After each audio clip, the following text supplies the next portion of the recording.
What's up? What's up, Scrub Hub? Oh boy, It's always a blast. Doc, It's always a how you blast doing, buddy? when we're online like this because there's a delay, obviously, right?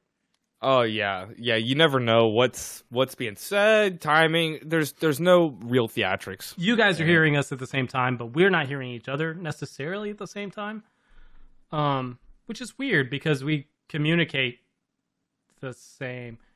But it doesn't matter. Dude. What's Technology. up? I am RX Bishop Doc Bishop _MD. How you doing, buddy? I'm doing great. My name is NevrEndingPants, pants for short. And how are you doing, Doc? Dude, I'm doing good, except this weather is crazy. That's, if you guys are wondering, man. like, why are we sitting here again? Oh, unplugged myself. Sitting here again, across the screens from each other, it's because of the snow. The snow came down, and I think you told me it was like, oh, I'm going to go out to my car, and your car was a block of ice. Yeah, so I actually have a very funny story about this super short 30-second story. So, as Doc said, lots of snow, slush come down, rain, ice, all that. I went down to see about getting my car together to go out for the podcast. Mm-hmm. It's completely frozen. I'm like, oh, crap. Can't do that. All right. So I go back upstairs, and I start getting everything together, and I'm like, oh, my goodness. My tripod and my mic stand is in Everything's the car. in your car. Oh, Because no. I packed preemptively to make sure, like, with the weather pending, if I couldn't make it home, I could try to do it tomorrow, or all this, that, and the third. So I was like, oh, boy, I have to get my car. So, long story short, again, I took, like, I took a freaking butter knife, and I was, like, kind of chiseling around, like, the corner of my, like, door until I could open it. Got my seat warmer started up, heat going and whatnot. Melted all the ice. And I got my stuff out, and I actually risked the weather for a couple of Red Bulls and some White Claw and a pizza. So That's crazy. I'm prepared for the hibernation, baby. And that was just do some podcasts. That was just the rain, right? So we had rain and it became ice. And maybe, dude, I don't know. Have you looked outside? Dude, It I have started. it. It's snow world for sure. It is snowing. Is it still snowing? It doesn't look like it from your window. No, it doesn't look like it's snowing right now, but it's definitely like packed down. The cars across the street are like pretty covered. Snow, You know what I mean? Snow was coming down like crazy. So Here we are. in Discord on But the digital. what are we talking about? We're talking about a game that Oh, boy. just came out 6 days ago. It's been out Fresh. 6 days. You're getting this video a little after it's been out for a week because we don't get early access because we're not cool people. We're poking. Not yet. We're poking you with hints about Pokemon Legends Arceus. Now, here's a question. I say Arceus. Do you say Arceus or Arceus? I feel like a butthole because I hear people say Arceus, and I'm like, that's probably more correct. I say Arceus because it's just like I like that the Arceus. I don't know why. My understanding is that the pronunciation is different depending on the region. So, like, the United States, it's Arceus, and in Japan, it's Arceus. I see. I think, or it might be vice versa. I'm not sure. I don't remember. It's one or the other. Arceus seems to make the most sense, but Arceus is fine as well. I just say Arceus. It's how I have. There's actually a commercial that says it, and I'm a stickler when it comes to. It's canon. It's canon. I'm a stickler when it comes to how things are pronounced. So when I hear that commercial, I will do everything in my ability to adjust to what that commercial says. It's just out the top of my head. That's what I'm saying right now. That's what I've always said. So it's funny you mentioned that. I've had that in similar experiences with previous games. Actually, very interesting experience in a previous episode, Legend Dragoon. That was last week's episode. Well, technically that was like 2 weeks. Time's hard. Legend of Dragoon was a previous episode here at the Scrub. Previous episode on Scrub Hub, but the name of Lavitz. What do you say? Lavitz, Lavitz. I don't know. Well, I've had those conundrums there's before. Shayna, Shauna. Right. Miranda. Sharonda. Sharonda is the one. Be like, Sharonda. Which is weird. Like, why don't we mix Albert and Lavitt's name? But we mix it's Sharanda's. Laverts. Laverts. Oh my god. Anyway, we're playing Anyway, Pokemon. we're not talking about Legend of Dragoon. We are talking about Pokemon Legends. Arceus. Arceus. There we go. And which is actually really cool. It's really cool because not long ago we did Pokemon Brilliant Diamond Shining Pearl, which is a remake, Generation 4. And now we're playing Legends Arceus, which is a prequel, but it is ultimately a remake in a way. Like, it's a prequel story-wise, but it is Gen 4 again. Yes, it's like in that way, I would say it's like kind of a pseudo remake because it is a prequel, but they take the same Pokedex and they really fleshed it out in a similar way that they did the Galatian Dex, where they added a lot of different forms and Galatian Pokemon. So Galarian? Galarian. But now they have the Hisuian forms. Hisuian, yep. Nice. Yeah, Galatian. there we go. I learned Galarian, but he gets Hisuian. Airhead, all right. But now we have a very similar Pokedex to 4th gen. Very similar. It's pretty close. Right. It's pretty close. But now we just have a few new additions. But it's set in a very interesting setting where it is a prequel. But you are dragged from some other time, maybe? Seemingly, yeah. It seems like your main character is pulled. You basically fall out of a time rift into this ancient Sinnoh region, which you... I'm not going to go into that part. But, so you're in this Sinnoh of, like, Jubilife City that we know in Diamond and Pearl. You're in Jubilife Village, which is set X amount of time prior. The people there are landing there for the first time, and they're basically claiming the region. And, and starting to build the village that later becomes Jubilife City. Right. It's pretty ambiguous as to what time period we're actually in for this setting, but upon arriving in your world, you immediately meet Professor Lavinton. Is that how you pronounce his name? Lavinton? Lavinton, that's what I said, yeah. Right. So you meet Professor Lavinton, who's a pretty interesting character for the professor. I think it's interesting to talk about the professors. The professors are always weird. Yeah, they're always kind of interesting and quirky. This one in particular, he gets crazier as you progress the game. I've seen, but he's got this, like, what do you call those hats? A toque? I don't know.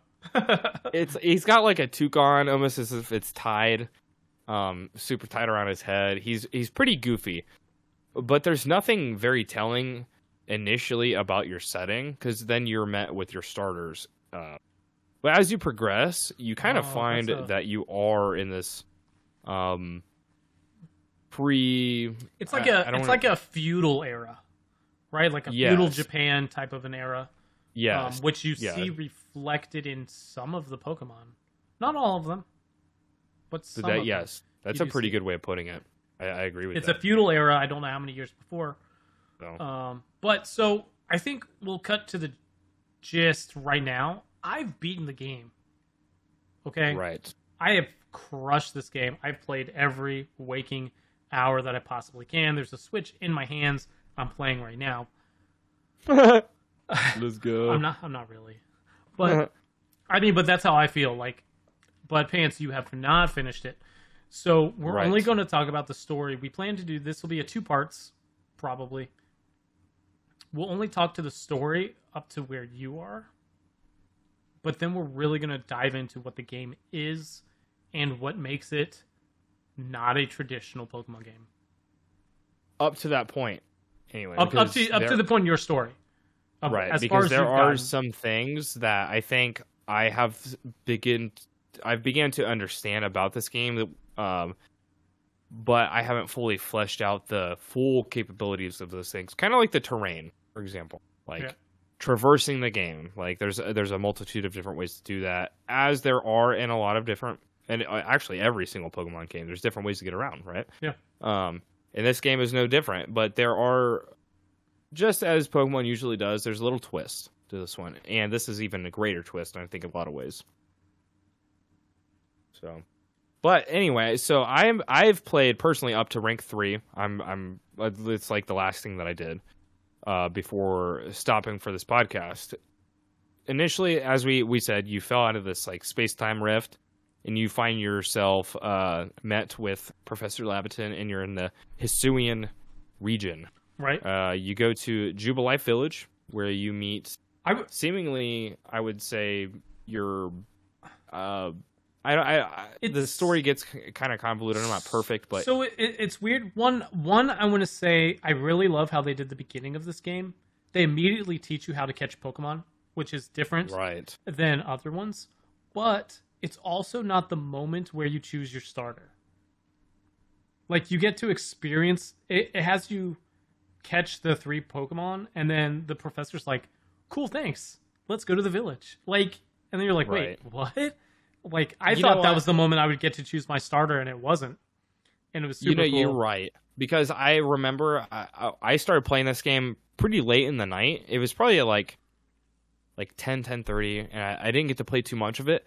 But I had played through the beginning, helped Professor Lavinton recatch his Pokemon because they had escaped him, and we didn't get it, right? Same as you, I was like, oh, I didn't get to pick my starter. I'm assuming those are my starters to pick from, but... Yeah, so I thought the first one I caught would be the starter. Right, so I took my time, like, making sure I didn't, like, pick the wrong one. But you end up picking all, or you catch all of them, return them to him. You go to the city or the village, I should say. And I remember your next line in the story of that is you get involved with like the Survey Corps and stuff to corpse or not Survey Corps, excuse me. Oh no, you're right, Survey Corps, like the piece. Survey Corps, you know. So you're like in this, I guess like right Pokemon research. Yeah, research. Yeah, it's like basically a Pokemon research team, but it's from the Galaxy Clan. I think that's super interesting. You pick up on that pretty quickly. It's the Galaxy Clan that you've been met with, and still all this time, no starter the whole time. Yeah. Until you finally get like inducted, you have to catch like what is it? You have to catch 3 Pokemon. Right. So you go through another thing. So to kind of trial. Yeah, to back up a little bit more, should make note that we're in a spot in the world where these people are just settling here. They've been here for a little bit. Pokemon is kind of new to them, and they're all scared of Pokemon. A lot of people are scared of Pokemon. They don't understand it. Professor Lavinton's created the Pokeball. It's like this is the first time people are actually able to capture Pokemon. And that was a big deal. So, like, you go in and you capture those 3 Pokemon for the professor, and the professor's like, wow, you're really, really good. And then he takes you into the city, and they're automatically suspicious of you because you're an outsider. They know you fell from the sky. They're like, who is this guy? And they do. They basically give you a trial that says, hey, fine, if you want to help us, then you're going to do this first. And they send you on a trial to catch 3 Pokemon, which is a big deal because normally they don't do that. Normally they send a person out to catch a Pokemon. Right. You catch the 3 Pokemon, and then that's kind of like your induction into the Survey Corps and this research team. And that is when ultimately you get to pick your starter. And because they're like, oh, well, you need to go out and... No, right? Maybe not. Do you not? Well, so what happens is you actually, before you get sent out to do that, Professor Lavinton like stops you before you leave, and he's like, well, because you meet your partner, like, or I was going to mention, like, they're not necessarily your, because in every Pokemon game you have your, I don't want to say your enemy, but your friend, your rival. Rival, that's the word I was like. You have your rival. You meet your pseudo rival, which is Azura, right? That's her name. Do I have that right? I don't think that's right. I thought it was I thought it was like Akira, but it's something different. It might be Akira, actually. But It's you close. meet your rival or whatever, but before you leave on your induction test or whatever, you get stopped by Professor Lavinton and your rival, and Professor Lavinton's like, I know exactly what's going to help you on your test or whatever. Take one of these starters that you helped me retrieve. Oh yeah, that's right. Before. Because one of them you had to like actually fight. Because I was like, I couldn't remember if you did it if you got the starter right before that or right after that. Because right, so then you get your starter and then you battle your rival. Oh, that's true. Which is like the typical, and then you level up once. You really start the game at level 6 traditionally. I did forget. Or I shouldn't say about traditionally. I should say neo-traditionally. That's like post, like, I think Gen 3. I think post Gen 3 you actually start after your first battle at level 6. For like Battle 1 actually puts you to level... Which makes level sense. 6 or whatever. So then after that... then you go out and you do your trials and you come back. They're like, wow. Like, no one... Honestly, no one's ever... Wow, you're amazing. You're the best. You're amazing! No one's ever caught 3 Pokemon like that in this Jubilee Village, or maybe seemingly ever, because Pokemons are new, or Pokeballs are new. Pokeballs are new. So they bring you on to the team, and you find out very quickly that, because they explain this, you have your ranks. And you can climb out through the ranks. It's pretty ambiguous at this point. They're giving you general information, but you can climb up through the ranks of the Survey Corps. Yeah, exactly. So that's expedition team, basically. Yeah, this you're part of this like research kind of expedition team. It's really cool. It honestly kind of reminds me, similar to, I said this to Doc, it's a little outlandish, but it's just one of my interests, is Full Metal Alchemist, how they're like part of this, like, I don't know, this team or whatever. Like, I've been seeing people compare it to Attack on Titan. I think they're called Survey Corps as well. Oh, that's what that is. Yeah, I'm not sure. I haven't really watched it. Sorry. But yeah, you're kind of like part of it. I think instead of being like a Pokemon trainer, you're on your own with your team, traversing the land, like trying to collect all these badges and stuff. You're actually legitimately part of a team, and you're starting at the bottom and helping them with these things, and people are recognizing you. There's like renown involved. Like, they're like, you're meeting people for side quests, which you get pretty early on. You start noticing you can chat with people, and there's people around the village that you can, you meet and do any number of things with, but they give you side quests and stuff, and they're like, wow, you're from the Survey Corps, I'm sure that you can help me. Or they're like, oh, you did that, like you fell from the sky or whatever. and it's cool things like before we sat down, like I was doing a quest. There's stuff like there's a clothier where you can buy clothes, there's a general store, fashion Pokemon, there's a fashion photographer legends. There's a photographer, and I was actually doing his stuff because I didn't do any of it the entire game. And he's like, he basically shows you a picture, and it's like a part of the Pokemon. He's like, I would love to see this Pokemon to take pictures with it. And so he gives you a part of the picture, and you have to get that Pokemon and then bring it back to him. Mm-hmm. And like the first one was like a Bunnyeri.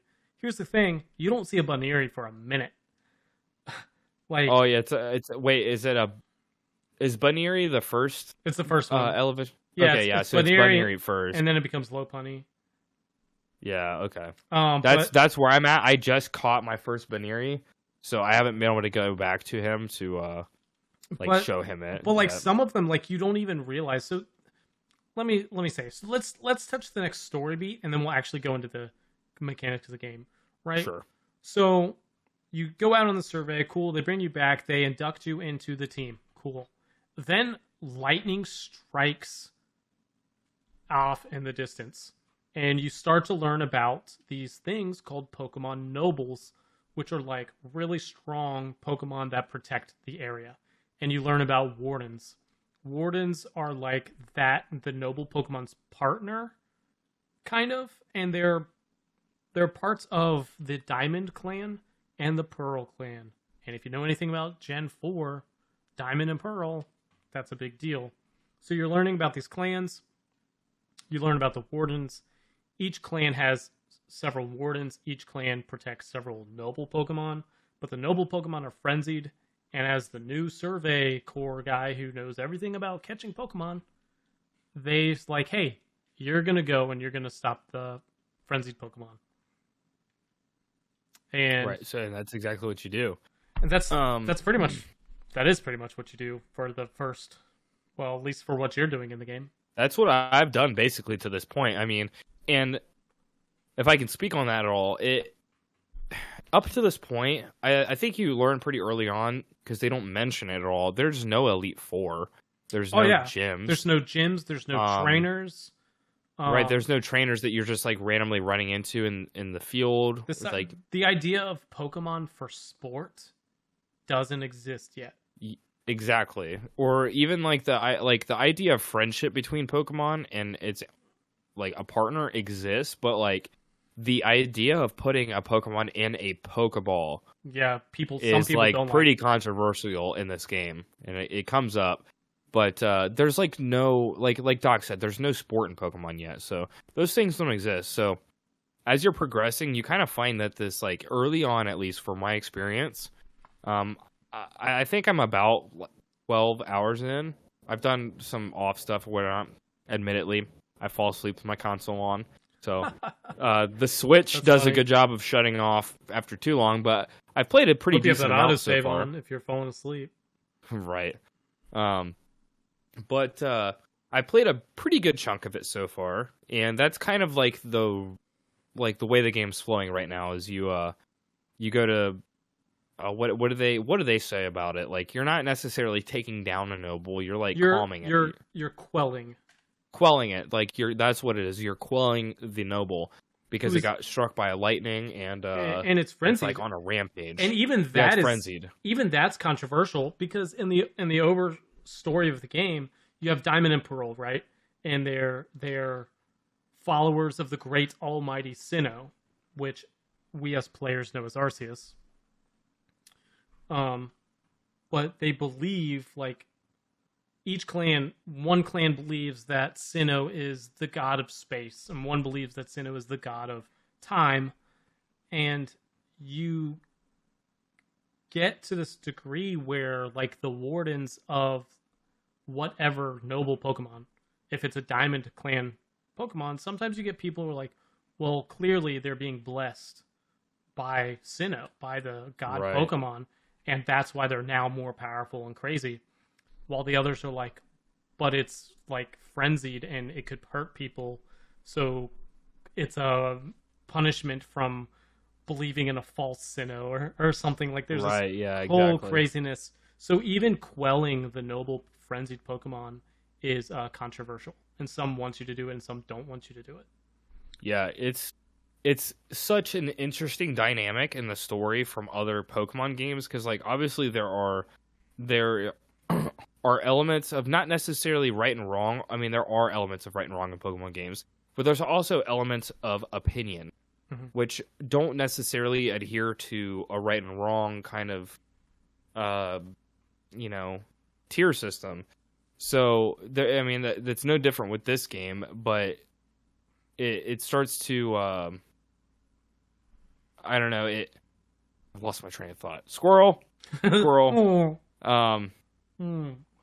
But I don't know, the drama and the dynamics in the story really speak to, I think, I talked to Doc a little bit about this to like modern times and whatnot, but you hear a lot about they fear Pokemon pretty heavily. Yeah. Like, which is, you pick up on that pretty quick, and it's like, what? It catches you.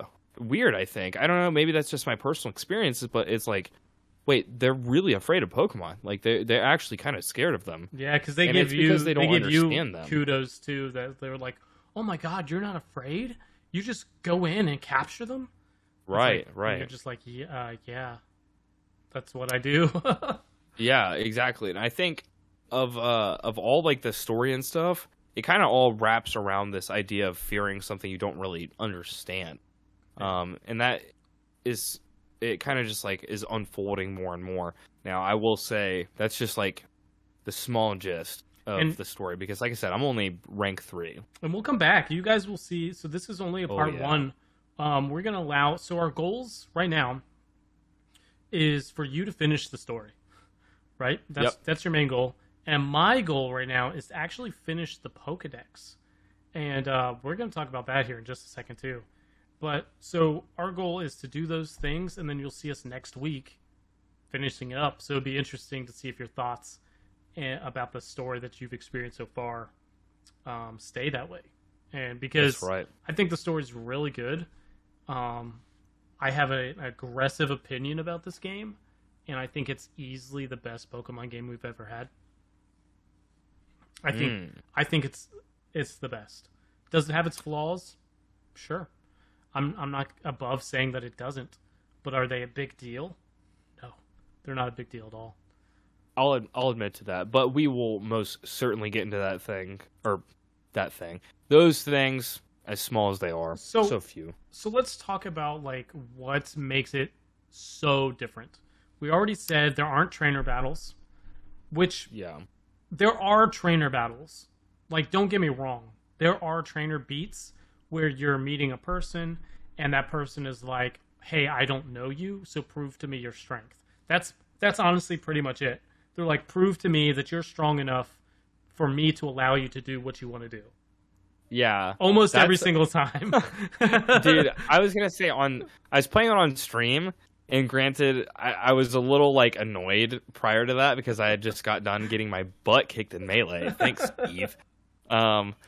But I was playing this game, and I swear I got into like 3 or 4 fights in pretty quick succession, and each of the fights was like, I don't know you, you fell out of the sky, I'm gonna fight you. And they had like one Pokemon, and I wrecked them.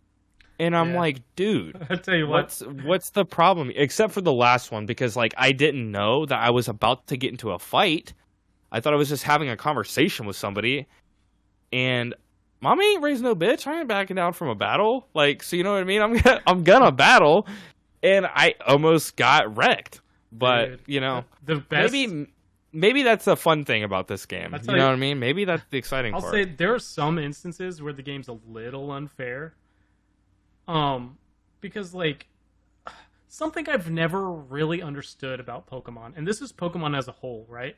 So there's always this rule of you're only allowed 6 Pokemon. You as a trainer playing these games immediately, Route 1, there are no routes in this game, but Route 1, you have 6 Pokemon.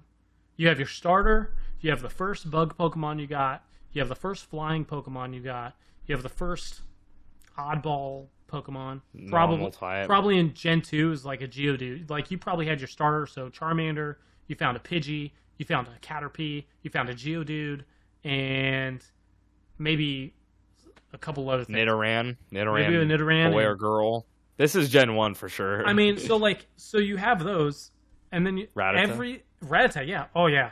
Everyone had a Rattata. But, so that's how this is. So now you're loaded with 6 Pokemon, and your first gym, there's no gyms. Your first battle is like, I've got this one Pokemon. And I'm like, dude, come on.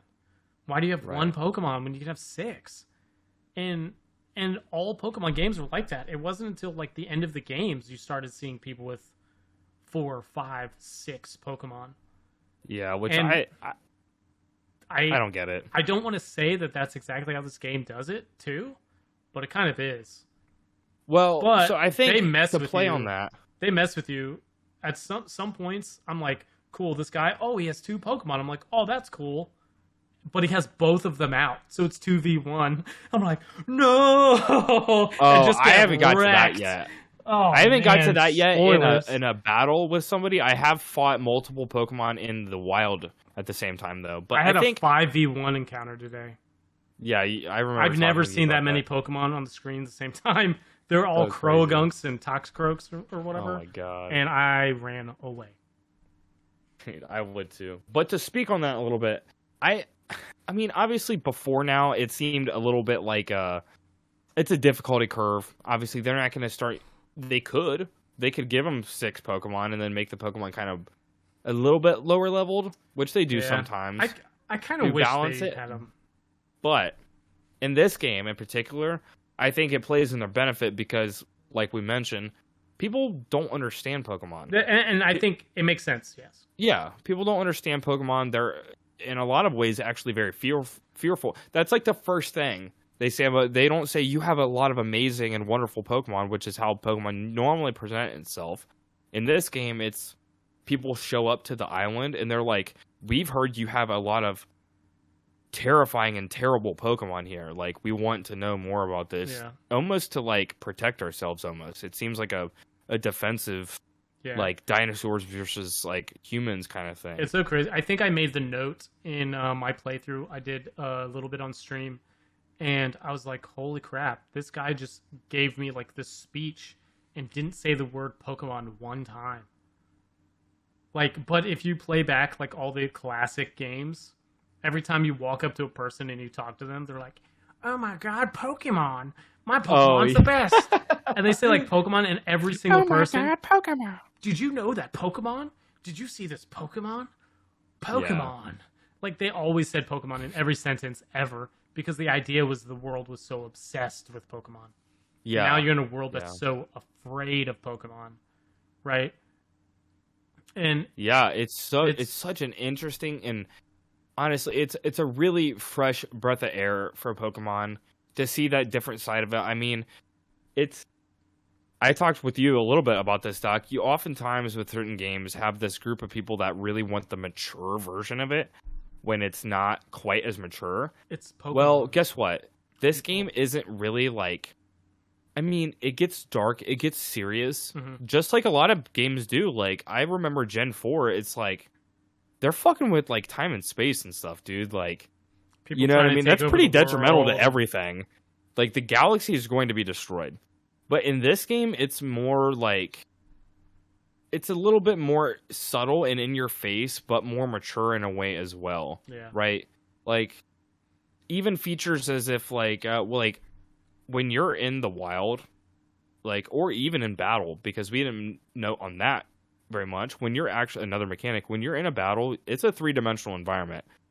You're battling, you're telling your Pokemon what to do, but you're moving around while you're doing it. Like, amazing. Like, that's just that's such a point. I can't believe I'm even saying that. It's 2022, dude. We were playing this game. We were playing Pokemon games when we were like 5, 6. Yeah. Like normal, it was all text based, and now we're running around our Pokemon once shooting an Aqua Jet at somebody, dude, and we're like, "Oh my god, we can move!" Like, we can move! Let me tell you what, dude, that's all we're stoked about. Some of those moves you don't want to be close to because you will get hurt. That's what I was gonna say. You will get hurt if you're like in the way of not all of moves.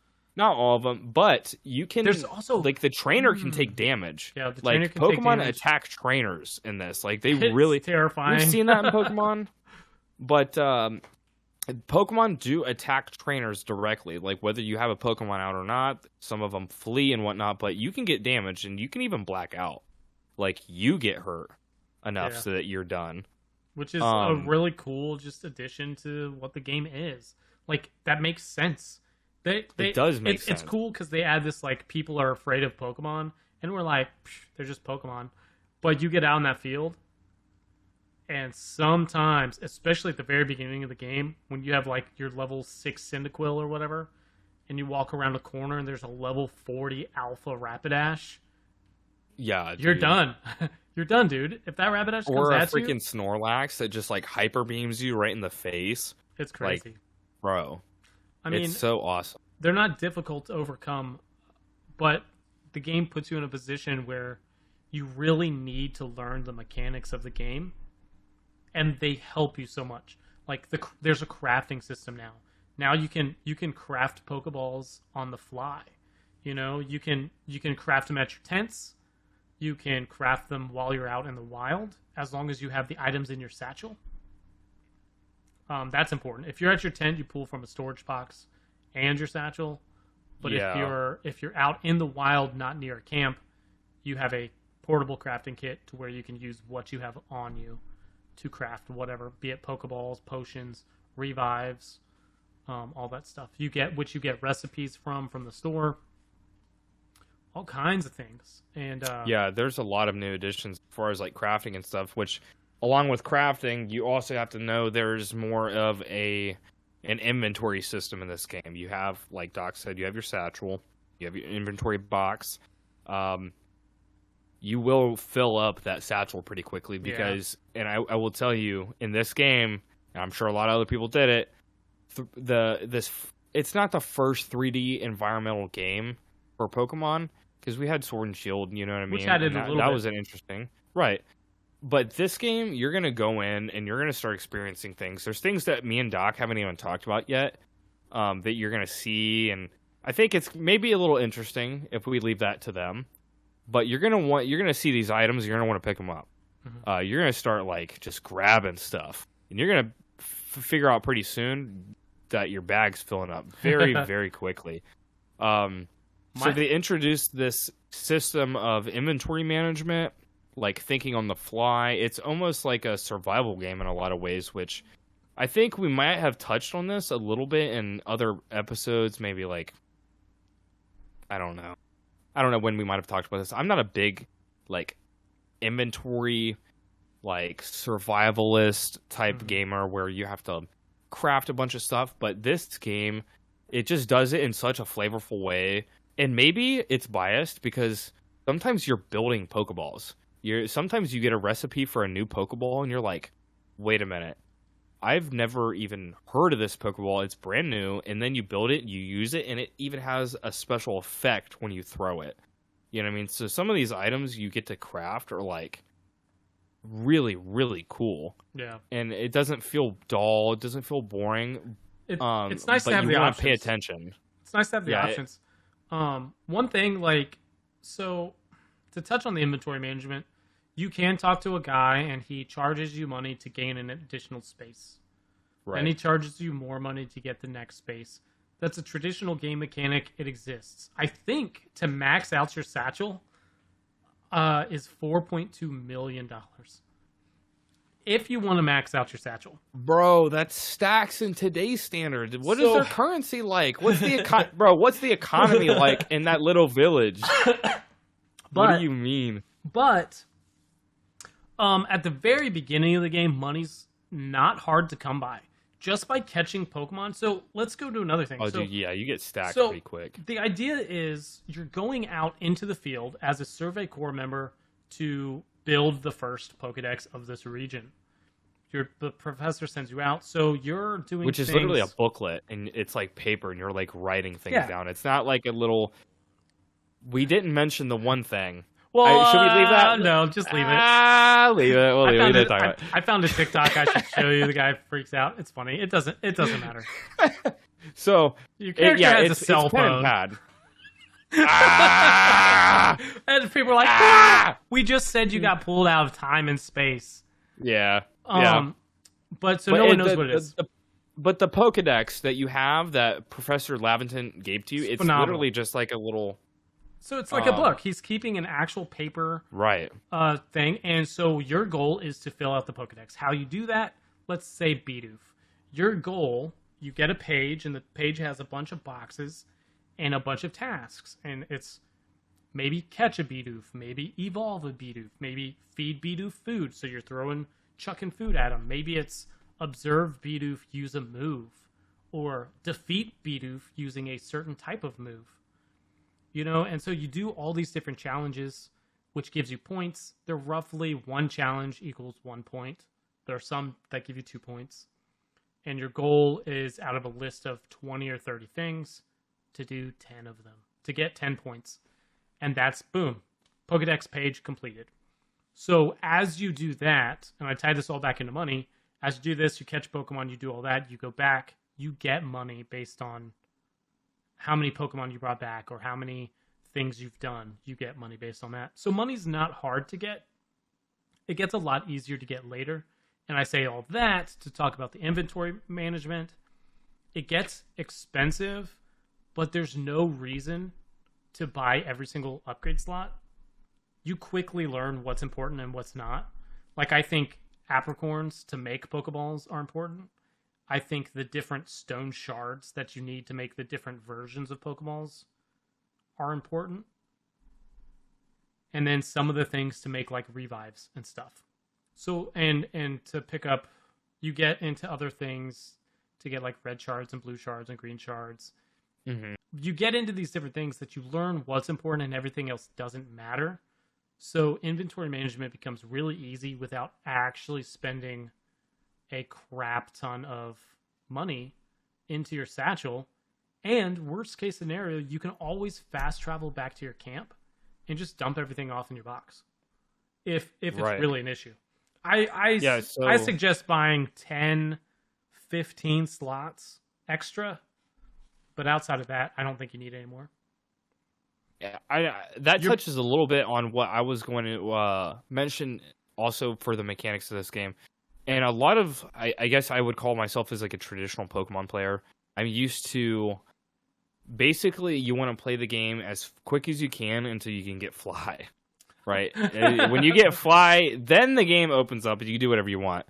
But in this game, you don't, like, at least as far as I am at right now, because I'm only at rank 3, I have not gotten a Fly yet. I'll say that. Literally flying Pokemon. There's Honchkrows, there's... You've seen Honchkrow? Yeah, dude, like an alpha Honchkrow. I've seen an alpha Honchkrow, which we haven't even touched on yet. I've never even seen a Honchkrow. I think I've seen one Murkrow. Dude, I saw a whole flock of Murkrows and I'm almost 40 hours in, and I've only seen one Murkrow. Dude. Yeah. I do a lot of my traversing at night. I don't know why. I mean, that might be it. I do a lot in the daytime. So I imagine, which you can expect that in this kind of game. It's a Pokemon game in 2022. There's the night and day. There's different Pokemon that come out in their habitats. And it's not based. We should say the night and day cycle is not based on your personal time frame like it used to be. No, it's like in a lot of games like that. Yeah, it's like day this one's based on the end time. It's like 15 minutes, 20 minutes. It's daytime, and then it becomes nighttime for another 15, 20 minutes, and then it cycles. I like that a lot more because, like, in Sword and Shield, like, the thing that deterred me from playing that much more of it is that I had to wait very real amounts of time or break the clock of the Switch. Yeah, to change all the different areas. To get certain Pokemon I wanted instead of just, like, which is unfortunate. Going directly to what I wanted to achieve and then pressing on. So I had, like, my favorite team, and then I'm like, oh, sick. Yes, I have my favorite team. Let's go. I'm going to get with the rest of the story and press on. Like, it just really stopped me from playing the rest of the game. Because, like I said, you had to wait very real amounts of time to do it or do this weird glitch, which, Doc, I think you can empathize a lot with wanting to play a game naturally and soak it in without doing weird mechanics or weird loops to getting what you want out of the game. You know what I mean? So, and this one they achieve that very well in this. This one feels supernatural, right? So, like, you're not supernatural. It feels supernatural. Your primary means of leveling up in old Pokemon games were trainer battles. Like, you could encounter wild Pokemon, and then you would fight the wild Pokemon, and you could do switch training. Or they implemented EXP all the Pokemon gain experience, which is still in this game. Like, all your Pokemon still get experience. But, which I like, unlike the last game where I had problems with it that we played, this one I have zero issues with it. I do too. But, like, because this one's harder, I feel like. This game's more difficult. But it feels more natural because instead of a trainer battle, like, I've done all the trainer battles in the game that I know of, and you can't do those again. As far as I know. I could be wrong. There could be something else, and I could find out later. But all your experience... And there's a reason to that. There's a big reason to that. If you haven't played it, I think you should play it to understand it. Or we've kind of already touched on that. There's just... People are afraid of Pokemon. Yeah. You know, they don't understand them, so there's not an abundance of Pokemon trainers. So all of your experience is coming from Pokemon battles, which you are some of the first Pokemon battles, which are really, a combination of actually battling the Pokemon, and sometimes, quite honestly, I caught 13 Scythers today. There was just a mass spawn of Scythers. Jeez. And guess what? I literally ducked down in grass. And I had jet balls, which are just for flying type Pokemon that fly around. They're super fast and they go really far. And I hunkered down the grass and I was just like, boom, boom, boom, boom, boom, Dude, and just sniping. capture 13 times. And guess what? All your Pokemon get experience for that. A ton of experience? No. They don't get a ton of experience. It's very minimal. You get more from actually fighting them. But it's still experience for your whole team. But it's still experience for your whole team. Or you can just say, okay, I'm going to go. The problem is you risk, if I would have chucked one of my Pokemon in there, it would have been one Pokemon versus 4 Scythers at a time. That's not good. That would have been bad. Yeah, because that would have been really bad. It doesn't matter. I had a level 30 Pokemon hit a level 3 Bidoof, and the Bidoof survived and did some serious damage back to me. Like, dude, sometimes they'll flip the switch on you. Some of the balancing is like, it's super balanced, and if there would have been like 2 or 3 Bidoofs, sure, I could have switched to another Pokemon, but they get speed advantage. They can mess you up. So the game's out of balanced. nowhere too. Sometimes so sometimes wild Pokemon just really get pissed off when you try to catch them with a Pokeball, because their attack, their offensives go up, their defensive goes up, and their speed goes up. Yeah. So they just get really mad, and they're like, "Oh, you're gonna put me in a Pokeball? I'm really gonna mess you up now, dude. Yeah, like, I'm gonna tear you up." Some of it's scary, but it's super fun. It just feels good. Oh, that's so where awesome. the majority of your experience comes from, and that's your goal. It also, your goal is to fill out the Pokedex, and so you're doing it all at the same time. Oh yeah, like your main goal really, like we've said this whole time, you're part of this research corps. So you're just really looking to go out and spend time with Pokemon as a whole, whether they be catching them or watching them do certain moves, whether they're doing them to you or you're making certain Pokemon you have do moves to master them, which is a whole other thing. Mm-hmm. Like mastering Pokemon moves and whatnot. We haven't even touched on that. We'll touch on that too for a little bit. But I think something that's really, really amazing in this game is, which is super obvious, we experienced this a little bit in Sword and Shield, is the environment that we're in. Dude, this like almost like seamless like environment that we're in. It's almost seamless. I immediately thought, speaking of the environment, I saw a TikTok. I wish I could keep track and just tag these people. You guys should check out their TikToks. We should do that. Like, if we find something and just reference somebody. But this guy, Doc, if you got somebody, plug them. Well, I don't know. I don't know. Maybe I can find it. And if you have, let's just plug our random TikTok right here. I mean, okay, we'll plug a random Pokemon TikTok. Yeah. Send them there. If you find them, let them know that you found them because of us. That's right. But so. So he's environment, right? And he runs off the cliff and he falls into a river. And for the first few seconds, your character's like swimming. And he's like, oh my god, you can swim in a Pokemon game! And then all of a sudden his character's like, he's like, nope, I'm drowning. Oh yeah, dude. I had the same experience. I was like, can we swim? And then just drowned. And then I was saying, this is like so funny. This isn't a complaint. But dude, sometimes, I don't want to. Dang it! I don't know what happened to me.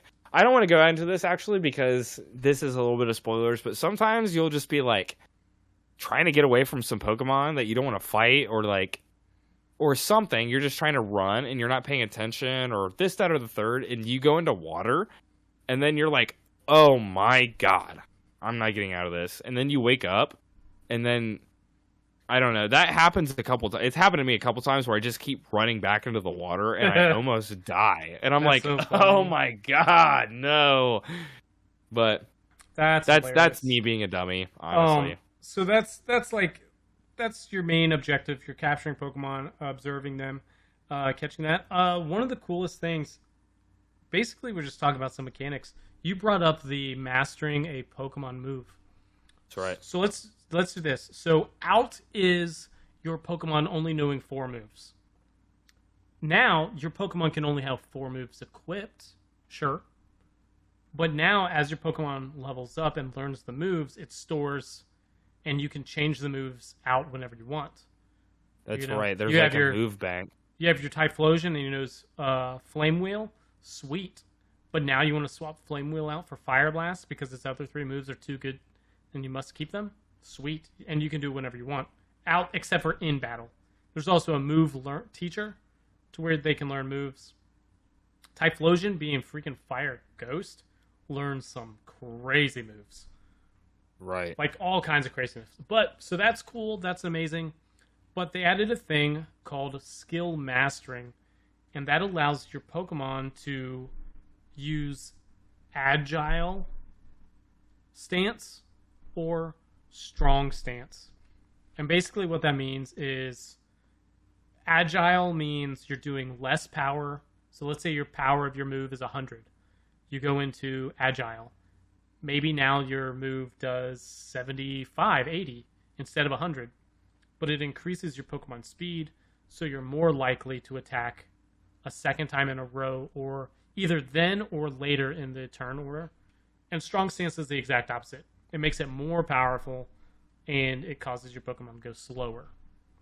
So you're able to kind of mess with that to dictate order. Like maybe you can agile to make your next turn happen right after you do attack, and then strong style just to beat them down with whatever. Oh yeah, if you know you can get them, which is interesting. It's a new mechanic in this game. Is like you kind of pick up. It's almost like riding a bike. You get to feel how quick your Pokemon is, and you know whether you're going to go first or it's going to go. Your opponent's going to go first. That's just the way that I feel about it. Or maybe it's just a matter of getting to know certain Pokemon well enough. But in this game, there's an actual physical turn order that it shows you. So as you make like an agile move, it'll actually show you the adjustments in turn order because of the choices that you made, and vice versa. It'll show you a change in turn order because of the decisions in battle that your opponent has made as well. So after the fact. After the fact, of course, you're like, you, I didn't know he was going to agile because he's about to strong attack me. Yeah, and they will do that too. If they agile, and they're next, they almost always follow up with strong. And you just because they're smart, dude. Dude, your day is which over. Is like a whole other thing that I would love to touch on with this. Your day is over. But dude, I think there with the way that the changes in the combat system, this is outside of like the moving around, like the 3-dimensional moving environment, like because that's neither really here or there. It doesn't matter too much outside of getting hit by the moves, which is cool, and it's an amazing feature. I love it. But adding this concept of now your Pokemon has a move bank, and dueling that with the now agile versus strong stances for the moves, like the depth of Pokemon combat just got way deeper. Like, because now there's so many different layers to like your move set. Like, and I think we touched on this a little bit in just like side conversation, but this game just came out. There's literally no competitive scene unless some crazy person in their basements like cranking away numbers and doing some mad mass science. I'm sure we'll probably see some form of like online. I know that they did that when Sword and Shield came out with the Gigantamax. Of course, like all that stuff. I feel like they're really just trying to push big Pokemon, man. I mean, they want big Pokemon. Sun and Moon, we had Totem Pokemon, which were basically Alpha Pokemon. Then we got Gigantamax Pokemon. Now we have Alpha Pokemon. Yeah. And even beyond that, like you can catch a Pokemon and it can be small, and catch a Pokemon and be big. Alphas are big boys. Yeah, Alphas are the big ones. But I'm just trying to like, what's their fascination with big, bulky Pokemon? I'm gonna call back to the episode in like the first season of Pokemon where they go to the island with all of the giant robot Pokemon. And it was actually owned by, spoilers to that episode if you guys haven't seen it, it was owned by Giovanni and Team Rocket. But it's just like that episode, I think, and a lot of people have stuck in their mind is like the idea of a huge Pokemon. I think just so amazing. I think about the ones that were like do you remember what was it? A Gengar versus Clefairy or Jigglypuff battle? It might have been a Clefairy. They were like ancient Pokeballs. and they're huge, giant, like actual Pokemon fighting. That's the episode I think of. Yeah. A Pokemon. I don't remember they're that. Big, giant, actual Pokemon. And that's where they think, or that's where I've always seen that talked about when people are talking about Gigantamax. That's crazy. It's like season 1 of Pokemon had big, giant Pokemon in it multiple times. And we're just now seeing it in games. Also, Dragonite, the Guardian Dragonite of the lake. It's huge. Yeah, that was just actually a massive real life Dragonite. Real life Dragonite. Yeah, real life. It was real life. But yeah, so we have new combat mechanics. We have new capturing mechanics. We've got the Pokedex going on. We have some really good just quality of life changes. I think the ability to be fighting a Pokemon and just tap a button and throw a Pokeball at it when it's your turn. Oh yeah, I love that in combat, or I guess in just like open world trying to catch a Pokemon. You're not necessarily locked into this menu style. It's still there. It's still, and that's what I love, because nice. we kind of touched on this a little bit in our previous episodes. I'm a big turn-based guy. I just really like that structured feel to it. Maybe I owe that to Pokemon, actually, because of the way that earlier Pokemon games were presented. Maybe due to technology, due to flavor, whatever it be it. But in this game, you kind of have an option to do both because of the 3D environment. Because you can like use the triggers, kind of flip through your Pokemon, decide which Pokeball you want to throw out. Like for your Pokemon, you can flip over to your items and be like, oh crap, like I want to throw my Great Ball out now. Mm-hmm. Or maybe I want to throw a Mud Ball to like do this thing before I catch it. Or it feels so seamless, and they did an amazing job of that. Yeah, and there's not really. So we're praising the game a lot because I lean back on. I think this is probably the best Pokemon game. It reminds There's a lot to expand on, now, but it's by far the best we've had so far. So if I was to say, hey, I want to see another game, I expect there to be DLC. If there is, I'll be first in line and be like, boom, yes, give it to me. It's good. It's like I bought the Sword and Shield DLC, and I wasn't disappointed with that, but people were. Whatever, that's an entirely different conversation. This DLC, I think, will be worth it. Like, no matter what. This game in and of itself, if you look and you find people talking about it, people are praising the crap out of this game. Some people don't like it, and you know what? That's fine. You don't have to. But a lot of people love it. They love the idea. They love the structure. And they get past some of the graphical issues. Is there some graphic stuff? Yes, there is. When your character's in a cave, the game hates you. It just looks so bad, and it's so distracting, and that's disappointing. Like, I don't care if there's pop-in, like stuff in the distance popping in. That doesn't bother me.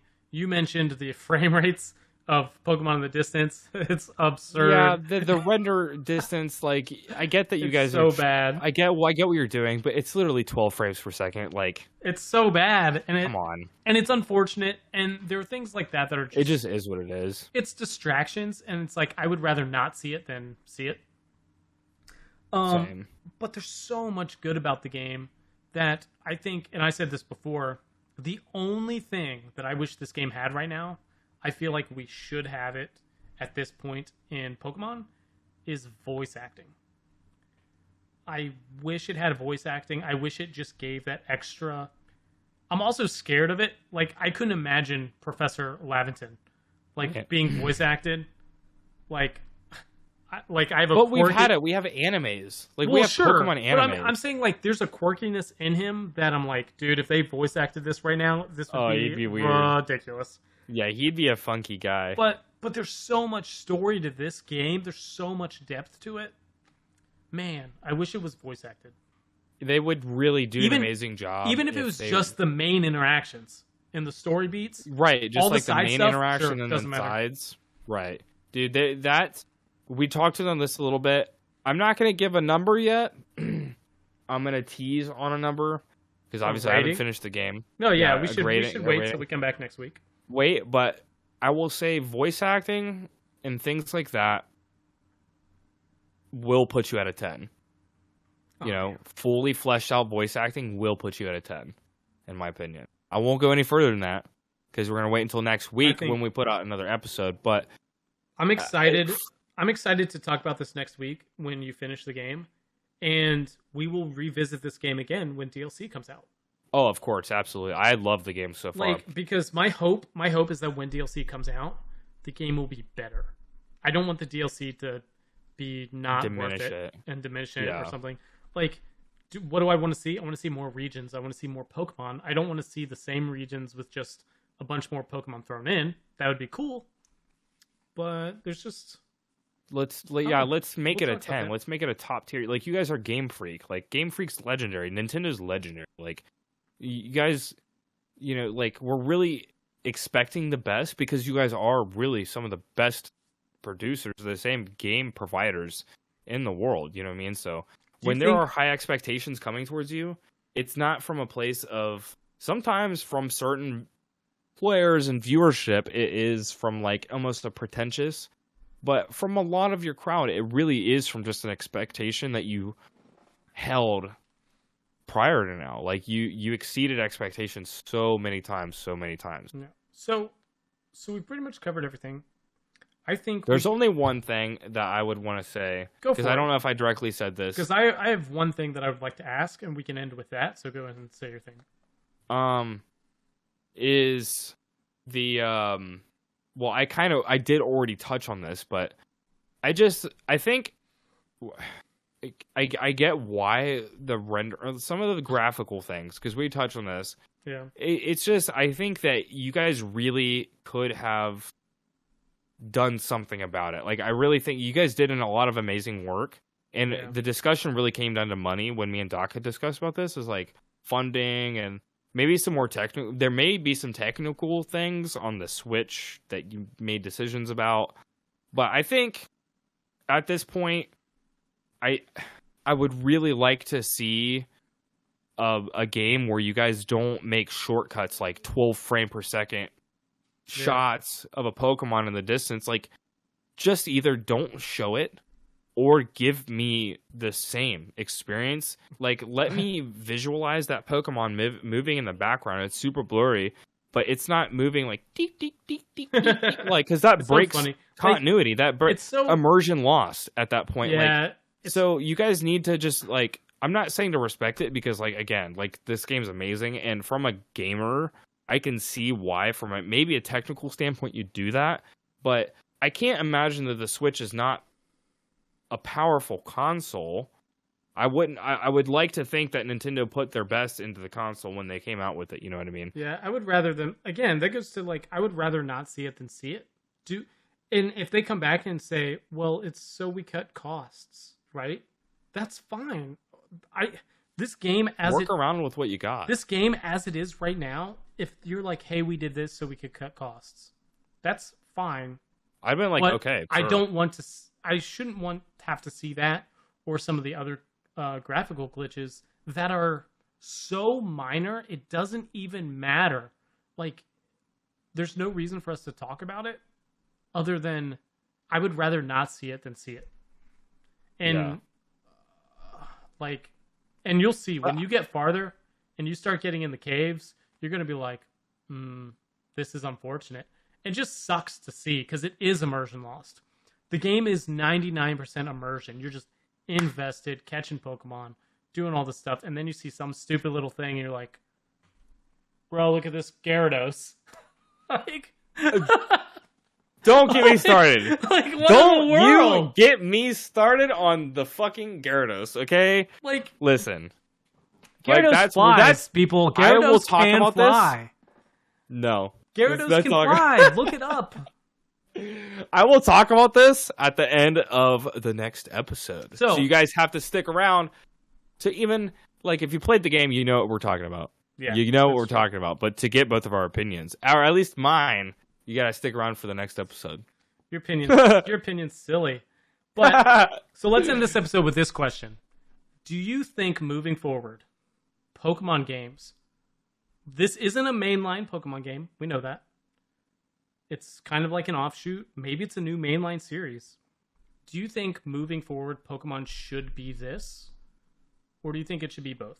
Like, kind of the old school, well, this style where it's open world, cool, whatever, or go back to the routes, gym trainers, gym battles, stuff like that?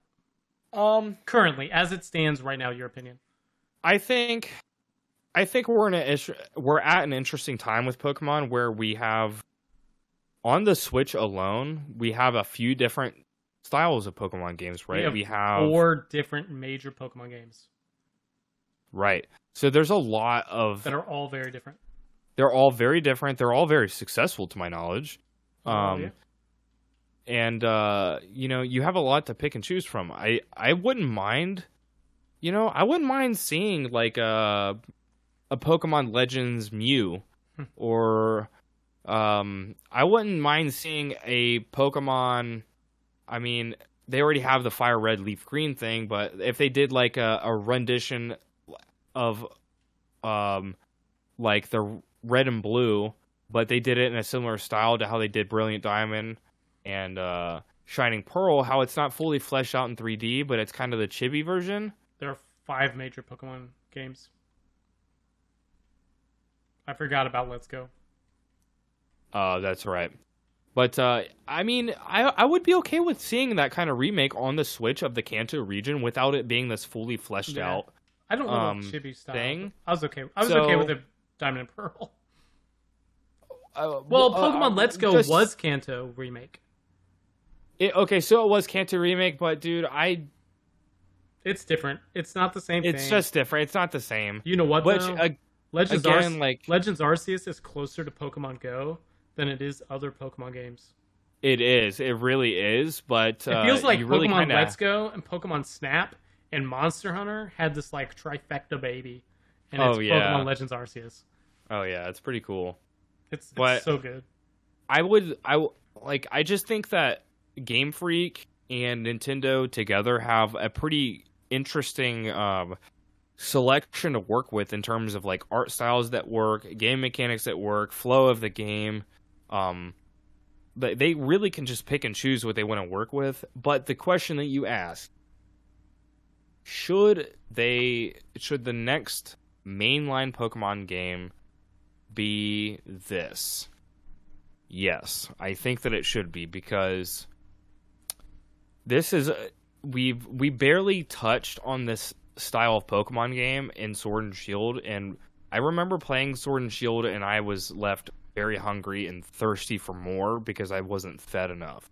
I'm only like 3 ranks into this game and I'm like, mind's blown. This game's everything I could imagine as an adult playing a Pokemon game, and more. Like, I'm being surprised by certain things. Granted, like I said, there's graphical stuff, maybe some audio engineering things here and there, but ultimately, when it really comes down to it, I'm playing video games to feel like a kid again. And when that inner child is comparing Pokemon Yellow to Pokemon Legends Arceus, the child in me is superiorly, that's not a word, vastly, that's the word, is vastly more satisfied with the gameplay I've gotten from Pokemon Legends Arceus. Because it's so creative, it's allowing me to just like feel a part of it and all these things, you know what I mean? So I would ultimately say that we have not, even in just this small game, it's just one game yet, it's huge, but this is just like a small step, I think, in what Pokemon could really be like overall. Not to even this, I'm not even going to dip into this, maybe we can talk about this next time, but this isn't even talking about potential things for what like Facebook Metaverse is wanting to dip into, and like, you know, augmented reality, and these are things that are on our horizon for the world, you know what I mean, and technology and gaming as a whole. I can't wait. VR Pokemon open world game. Fucking facts, bro. Fucking facts. Like, I give it, okay, you put a fucking sign it, you clip it for my Twitch people, whatever. I'm willing to bet within the next 5 years, we're going to have some sort of augmented reality, Pokemon virtual reality thing where we can step into an environment with a VR set, which I'm assuming this doesn't already even exist already. where you can step into an augmented reality room, VR stuff, just like be with your Pokemon team, and you can toss the Pokeball and do all of the things that we're doing in Arceus now, except it's all VR. Yeah. You know what I mean? And it's branded by Nintendo, so it's actually funded by the company. It's funded by Game Freak. It's not some third party. I made this in Unreal Engine, which, by the way, all of those projects are amazing, and you guys are incredible for doing anything like that. But I think within the next 5 years, we could start seeing some kind of augmented reality VR Pokemon features, and Legends is a big baseline to that, in my opinion. Yeah. I think, to answer my question, I don't see any reason why your primary mainline games, you went from city to city, right? You just had the routes in between. There's no reason the cities can't be like Jubilife Village. And then the routes are like what we experience in the fields, like Obsidian Fieldlands and Crimson Mirelands. Like, there's no reason the route can't be just huge sections of that on the way to the next city. Right, and there's tons to explore and all that. And it doesn't need to be so linear. You can have trainers out everywhere. You can have trainers in the thing. You can have gyms now. Like, there's no reason why you can't just fast forward, advance Legends Arceus 200 years to where it's Jubilife City. And, I mean, the whole Sinnoh region as a whole, like, the Sinnoh region has the 3 lakes. Well, the 3 lakes are in this game. You know, Lake Verity and stuff. You see that, I think it's in Obsidian Fieldlands. I think Lake Verity's there. And so the other ones you'll eventually get to. Like, all that stuff is just there. There's no reason to just drop cities in between. And we would still have huge sections of land to explore and cities to go to. Oh, yeah. So there's no reason not to do it. Yeah, there's plenty for us to have, like, to get through, even with all like the towns, like you said. There's going to be things in between that are a little bit more apparent than the current setting in Legends Arceus, because it's like... Could you imagine, instead of, like, right now, like, you walk around the corner, there's an alpha Pokemon, and you're like, oh, so you run away from the alpha Pokemon in, like, a more modern, this type of game, but with Pokemon trainers, like, a Pokemon trainer is the alpha, and they just start chasing you to have a Pokemon battle. Oh, they're like, you need to battle me! And they, like, have Pokeballs, but they're just, like, chucking their Pokeballs. Dude, that'd be so funny. It'd be really, really funny. Do it, Game Freak. Do it. Replace all the alphas with Pokemon trainers. Right. Just, like, really crazy, and they're just, like, their eyes are red, and they're just like, ah! That'd be so funny. It'd be really funny. But I think that's it for this episode. We're going to come back next week after Pants finishes the game, after I hopefully finish the Pokedex. It's grind, man. It's a grind. It's not easy to do. Oh, yeah. That's my hope, is to be done, and then we'll be coming back again when DLC comes out, if it does, which it probably will be. Oh, yeah, you better believe there's going to be DLC, and I am very much looking forward to that. It's been an amazing game so far. I'm barely a third the way through. I'm so glad that, like, I beat it and I still want to play it, and I'm still playing it. That's so good. And that's phenomenal. Every other Pokemon game, as soon as I beat it, never touched it again. Didn't care. This one is different, and that makes me happy. So that's cool. That's a good little taste to leave you with for the end of this episode. Doc, yeah, where can they find anybody? Oh, that's true. You can find me on Twitch. You can find me on Instagram. You can find me on YouTube. You can find me on Twitter. Everything is pretty much at RX_Bishop_MD. If you can't find it there, take out the underscores, squish it all together. But I'm pretty sure it's all about the same. What about you, bud? You guys can find me Twitch, Instagram. Still working on the YouTube. I'm just going to keep letting you guys know it's going to be there, because every time you guys see this, you're going to go check. But it's still not done yet. Anyway, you can find me basically Instagram, Twitch, Twitter. That's where I like to hang out at. NevrEndingPants without the second E in never. Doc, what do you got for us for advice? My advice They should know it by now. What? Come on. If you're not good, get good. What he said. All right. Thank you guys so much for tuning in for another episode of Scrub Hub, and we will see you next week when we jump back into Pokemon.